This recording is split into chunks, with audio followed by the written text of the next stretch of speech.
Hey, Coach, how do you think things have gone so far with the transition from spring 8-week cycle to now with the wide receivers? Yeah, I've noticed a big difference with the guys' knowledge of the game and the confidence and the alignments and the techniques that we need on each play within Petrino's concept and what Coach Pittman wants us to do with our splits and our alignments. And really seeing the knowledge of the offense growing with these guys and the leaders and the older guys really pushing each other to learn the playbook. They're studying together, and it's really shown up in the start of camp of how advanced they are in the offense. So we don't have to revisit a bunch of old things as we're more so moving on to different installs now, and then we're going to taper back and review everything and just get good at what we're good at. So On specific player, Tyrone Broden.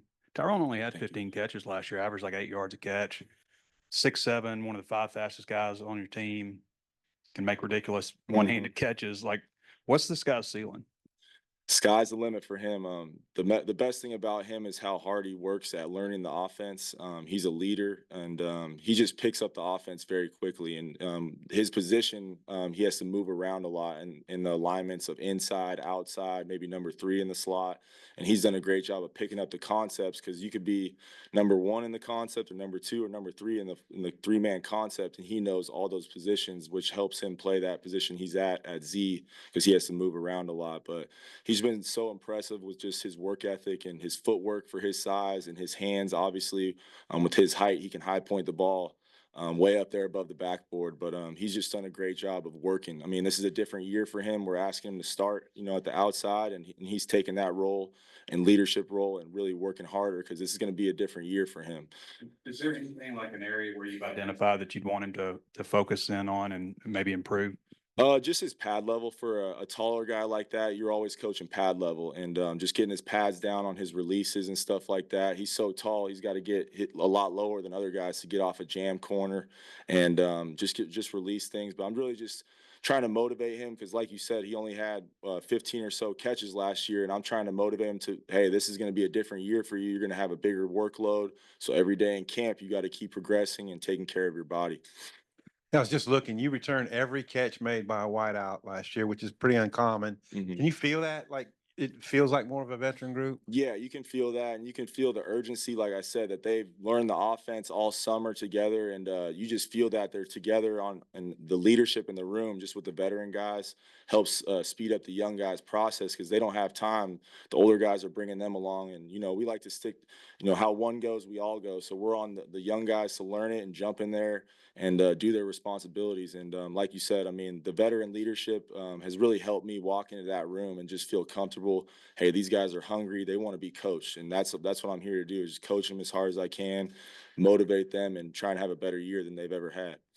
I don't want to mischaracterize what happened today, but the media viewing window, we saw some miscommunications, quarterbacks and receivers, and I'm wondering what the bounce back looked like after we left. Right. So that's normal in camp. We're on, day 5. So we have 7 installs in our offense, which is, more than we did in spring ball. So it's some newer stuff going in. And then, like I said, we're going to taper back, get back to what we thought is efficient. But some of the stuff we have to get in just for later on in the season, we might have to pull it out versus a different scheme and stuff like that. But there was a lot of motions and shifts today, and little miscommunications on some stuff. But we're progressing pretty fast with these guys. Petrino and Coach Pittman like to speed up the install so that it makes them learn it faster, and then we taper back and get good at everything. So, What can you say on Andrew today? Andrew, can't comment too much on his health, but Andrew's done a great job leading the room. I mean, he's the alpha dog in the room. He breaks us down every day when we're done with our meetings, and really holds everybody accountable. And I just love his work ethic. Him and Broden and Isaiah are leading from the front, man. They outwork everybody every day. They try to. Tesla's right there pushing them every day. I mean, Jaden Wilson, we got a lot of veteran leadership, like you said, and they're all pushing each other. What are some ways that being around him now for a couple years, that a Bobby Petrino offense can maximize the wide receiver room? It's a beautiful thing, because we have a bunch of different personnel combinations. So what I try and motivate the room is, hey, all you guys can play. You show your talents on the field, and we'll create a personnel package for you. You've seen that in the past with different offenses he's had, and moving guys around. Maybe get a freshman in there with a personnel so that they have a small package to learn, and then they can master the rest of the offense. Is kind of what we do with younger guys. You show talent, you show you're tough, you want to play. we'll get a package for you and get you on the field. As far as some of the guys like CJ and Jaden Wilson, are those two guys that can play both in the slot and outside? I mean, what do you see for and I guess Tesla too? Those guys, how can they be those versatile receivers that stepped in? Very versatile. They all three of those guys play inside and outside. You know, Tesla was more outside last year. We're asking him to play more in the slot now, which he's done a great job. We feel like it fits his skill set. He's big, he's strong, and he can catch, those passes in traffic. He's got really good eyes with that. And Jaden played a lot more slot last year. He's playing a little more outside. We feel like his stride, his foot quickness helps him get off press. And he's, both those guys are smart enough with enough experience that we can move them around. And CJ, with his position, is kind of like Broden's, where he has to move around a lot inside and outside. And he's really good in the slot on, some option routes and stuff like that. Ronnie, how's Monty Harrison doing? Monte's been impressive. I was unsure coming from baseball how in shape he would be, how he'd handle a full practice, and he's done a great job. He's strong, he's physical, he's still learning releases and stuff like that, a little raw on some technical things, but he's progressed every day of camp and developed those techniques that he's missed out on for a couple years. But he has the natural talent, the burst, the strength, and the strong hands. I should look this up. Do you mind if I ask you how old you are? I'm 35. Okay, so you're only 6 years older than Monty's fixing to be. Yep. Do you coach a guy that's older like that any different? Or I guess have you ever coached an older guy like him? I have. I coached in a professional league, and there was some quarterbacks that were near my age. And at the end of the day, everybody just wants the knowledge. They want to be coached. And coming from baseball, he's eager to learn more and more about football, being away from it so long. And there's just a different level of maturity. He's played in the professional league, so he acts like a pro. He takes care of his body. He studies, he takes notes. So it's great for the young guys to learn from him on how to be a pro. Is he a guy that could realistically figure into the rotation, or does he maybe pretty rusty, or how do you see that? Realistically, I think he can. I mean, he's flashed throughout camp in these first couple days, and he's definitely wowed us on a couple plays. I mean, he can go up and high point the ball. He's so strong. He can play through contact from a defender and really use his power in the run game as well. I'm trying to motivate him to do more. Use his size, use his power in all facets of the game. Coach, what have y'all seen from Joffrey Brown so far? Kind of what does he need to do to crack the rotation himself? Right. Joffrey had a little slight injury throughout the summertime that he's recovering from. I can't comment too much on that, but we're working him back in, and he's shown a lot of speed. I mean, he's made a couple plays earlier in camp that impressed us, and now we're just trying to get him back on track. But I'm impressed with his speed, his knowledge of the game. He's a veteran guy that's played some football. And he has a great ability to play inside and outside. So I think that'll help us with the rotations and moving people around. And also your two young guys you added this summer, Cross Johnson and Zach Taylor. What have your impressions been of them so far? Both are fast. They're both very fast, and they've done a good job picking up the playbook. Haven't been trying to put too much on their plate and just focus on your position, learn every day. And now it's just going out there and being confident. They're freshmen in the SEC at their first camp. You know what I mean? So just the confidence is what I'm trying to motivate them. Like, hey, you're here for a reason. Go compete with these guys. You know what I mean? You're not a freshman anymore. We wanted you here. Go make plays. And they've done that. They've both shown the talent, and we're happy that we got them here. We know about Jordan Anthony's speed, but just what other tools does he have that you like?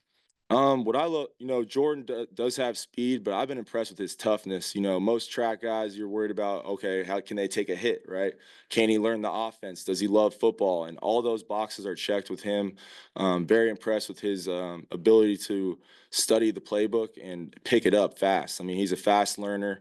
He puts in time on his own. He'll watch film at the facility on his own, but his hands and his toughness have been the most impressive to me. We know he's fast, but he can get out in and out of his breaks and make the tough catches. You've talked a little bit about Isaiah already, but just what changes have you seen in him, and how do you feel like he's embracing this opportunity that he has? Yeah, I've heard from people that have been here before, and Isaiah, we wanted a fresh start. Hey, Isaiah, you're going to be the man. Attack this summer. And he attacked it every day and put on weight, added strength in the weight room. And he has a great day every day. I mean, there's never a day where I have to get on him about effort or jumping in there. I mean, he takes probably the most reps out of anybody, and runs the most mileage out there. So he runs a lot out there, and he's really embraced the role of, hey, I'm going to get the ball and I'm going to go attack people. And that's what I love about him, is just his mindset right now is just, he's a warrior, he's tough, and he's going to bring it every day. I don't have to worry about Isaiah. He's going to show up to practice every day. One of the critiques of last year's group was not creating enough space. I'm wondering what's your confidence level in there being better windows for the quarterback? Right. You know, I think technically, we've been working a lot on press release. You know, we get a lot of man in this conference, and we've been working a lot of releases and giving them a tool belt of releases to use and mix things up. And just the offense, the system that we have in place is very detail oriented on their routes. So they have to get their depth. You know, if they just cut their route short, it affects the whole play. So really, I think we'll get the separation we need if we just trust the details. We get our alignments corrected, we get our depths right, and we're going to have guys running wide open. I know Bobby said in the spring one of the big advantages of bringing you and Colby was just helping out with install of the offense. How do you feel like that's gone? I feel great, you know, and especially having Colby here now too. There's somebody else in the room. We're bouncing off each other, and it just helps speed up the process in the room. We're helping other positions out. Hey, we noticed something personnel wise. Hey, you guys got to get in the game or line up here. And I think that helps, just having people that with the knowledge of the offense that can help out other positions with technical things or alignments and stuff like that. You got 6 guys on the roster who are in their 4th, 5th, or 6th year at wide receiver who are scholarship guys. What's that like in this new world? I mean, I don't remember that many veteran players at one time at one position. It's awesome, man. I mean, it feels like an NFL room. You know, you get in there, you see veterans just lined up. They're all in the front row. All my seniors, older guys are in the front, second row right there. They all have their notebooks out. We've talked about the NFL and how you have to learn the offense and go practice. You got a meeting and go practice, and you have to be able to execute those plays. And that's kind of how fall camp is right now with our installs. We have a meeting. We got to go rep these new plays that we just ran in the meeting. So just the level of confidence and you know, urgency in the room to just be better every day is what I'm impressed with the veteran guys. You talked about Isaiah a little bit, but you know, he hasn't had a whole lot of production. Very highly recruited guy. Looks like he's gotten a lot bigger also. But he looks, you know, kind of like a prototypical slot receiver. A lot of speed. What is his ceiling? What is he going to be relied on to do this year? A lot. I mean, he's going to have to move around a lot. He's going to have to motion. He's going to be carrying the ball, catching the ball, returner. But on offense, I mean, he's going to have the ability. We're going to move him inside, outside, 12 personnel, 10 personnel, 11 personnel. He's going to have a lot of different roles, you know, and he understands that, been motivating him with that, and just understand, hey, this is a big year, man. So he's ready for it. And that's what I love about him, is just he's preparing every day, just outworking anybody in front of him to be ready to go. We've heard a lot about college football, EA Sports. I've been a little busy with camp, but I tried it in the locker room, and offense looks pretty impressive. The receivers they gave them some good ratings on the game, and it's funny the guys argue about it and stuff like that. But yeah, it's fun to hear the stories about the guys in the room playing against each other on the game. If there's any benefit to that game with like players like, you know, messing around looking at coverages and, you know, stuff like that? I think so. I mean, at times, I mean, if you're a football guy and, you know, you're instead of watching TV, you're looking at, you know, the coverages on a video game, that could possibly help you more than watching TV. But I can't say whether it makes you a better football player or not. I mean, maybe if they had our offense on there, it would. But, you know, stuff like that, it's just good to get their mind off, you know, the grind. Question, like I said. Yeah, I understand. Hey, Coach, we've heard a lot about Taylor Green's leadership. Just what have you seen from him coming in and, you know, building chemistry with the receiver group and meshing with those guys? It's been impressive, man. You know, quarterbacks obviously get talked about that all the time, but he's shown it day in and day out. And throughout the summer, just holding my guys in the room accountable, making sure they're out there on time and they're getting really close together. Their timing is better. It's shown up in camp, you know. Spring ball throughout the summer and now at camp, just the timing is way better, and the guys are on the same page. They become closer as friends on and off the field, and it shows how closely that we are as an offense, all because the quarterback brings everybody together. And then again, I know you touched on it a little bit, but we've heard about, you know, Tyrone Broden's leap time and time again. Just what tools have allowed him to make that jump and put him in the position that he is this year? I think just, you know, his confidence in his body. He had a great summer in the weight room, and he loves the offense. He loves the ability to move inside and outside and just utilize his strengths. You know, we throw the ball like to spread people out and mix in, run the ball downhill. And I think his ability to block, make plays in the slot, make plays outside has just motivated him to learn the offense as fast as he can and master the system so he can be out there in every situation and get the ball as much as he can. Following up on Tyrone, was there like a big discrepancy between what you watched on film and then your first impressions of him live? Just because, like we said, not too productive of a year last year. I mean, what was kind of those first impressions film to seeing him in person? Yeah, obviously you notice the size when I came here. I watched the film. You notice the size, his ability to high point the ball. But what I've been most impressed with as I've gotten to know him is, like I said, just his ability to pick up things fast. You can tell him something one time and he'll never forget it. You know what I mean? And that a lot of guys, maybe young freshmen, you're pounding in their heads, hey, this is what you have on this play. I tell him one time or change something on a play, and he'll never forget that. And that's what I've been most impressed with him is just picking up the offense and just his ability to win at the line of scrimmage. People are afraid of his speed, so he gets a little more cushion sometimes, but he still trusts the detail and getting in their technique and winning on routes.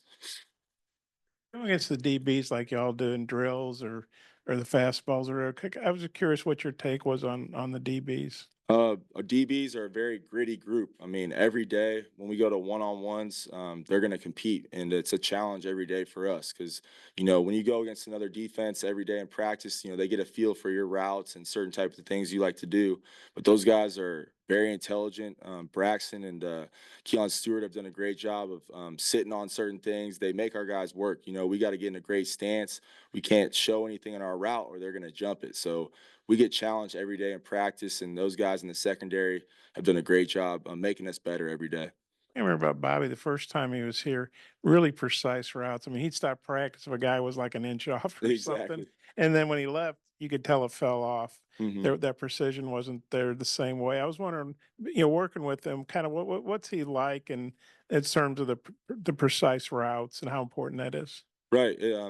In his offense, we demand perfection because, like you said, the separation aspect, if we get those precise routes, we're going to get a lot more separation. We roll into our route or we cut it short, then there's, you're shortening the gap of the separation with the DB. So just the demand of the details in the offense never wavers because the moment you slip up, then you're not going to have that separation. You're not going to have the success on offense. So the minor details within the system are the highest priority, at the end of the day, every day. So when we install the offense, the stance, the start, the alignments, those are the most important things. And then you get to the plays and the depth of the routes.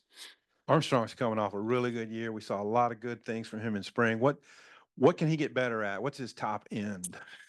I think he's just got to keep continuing to get better. I mean, he's done a great job, like Broden, learn the offense and his ability to learn more and be able to move inside and outside. We got him at X right now. A lot of times he's a single receiver, and he's done a great job just dominating that. All right, he's one-on-one. We know it. Taylor knows. Coach Petrino knows he's going to Armstrong, and he's going to win on his route. So just the demand for himself to just expect that every time. Like, hey, every time I'm out there, I'm catching the ball, I'm getting my depth, and I'm winning every time. And just that's the mindset I'm challenging him to have, which he does anyways. But just be that alpha dog out there, win every time. Nobody can cover you. You got a scrimmage tomorrow. What do you kind of know what number of plays that you're looking at, or what's going to format or anything? I'm not sure. I'm sorry. Yeah, Thursday. Thursday. I'm not sure how many we're gonna get in. We definitely have a lot of guys we need to see in that live action. I need to see a lot of young receivers and who can step up and fill those roles throughout the season. So it's gonna be a big scrimmage, big test for our room.